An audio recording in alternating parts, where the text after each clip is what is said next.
Millions of people use CPAP machines to treat sleep apnea, but hundreds of people have died from using faulty machines. An investigation by the Pittsburgh Post-Gazette and ProPublica helped lead to one of the largest medical device recalls in U.S. history, with millions of Philips breathing machines recalled because they were emitting toxic chemicals into people's lungs. And we're joined now by Michael Korsh of the Pittsburgh Post-Gazette, who co-authored this investigation.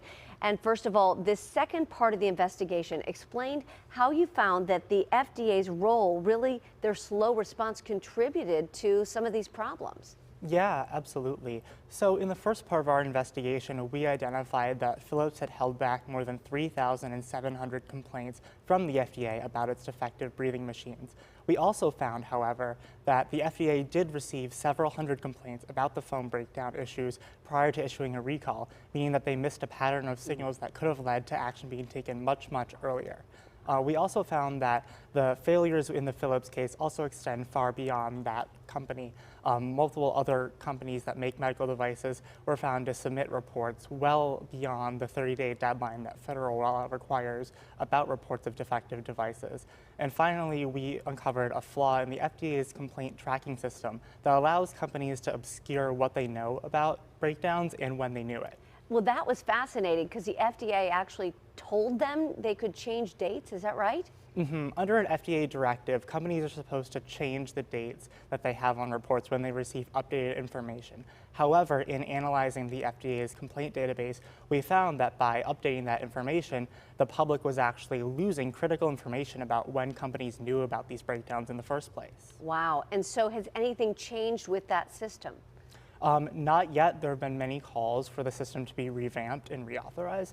Unfortunately, those calls have not led to any action so far. However, we're hoping that the delays that have exposed in this investigation will lead to some major reforms. Yeah, absolutely. So who is impacted by this problem?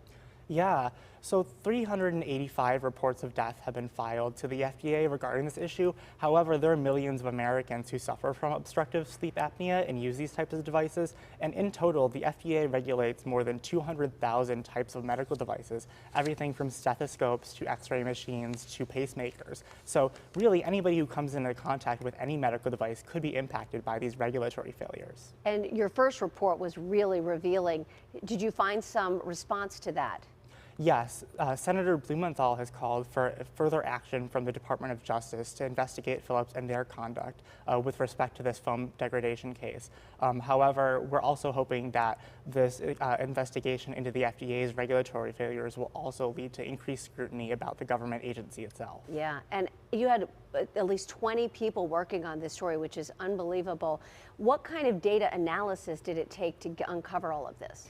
Yeah, absolutely. So the FDA's tracking system for complaints is known as MAUDE, and we also contracted with a private system to sort through the FDA's data, but also compare that data from earlier reports to what is now publicly seen. And in that process, that's how we were able to identify that those dates were being changed about what companies knew and when.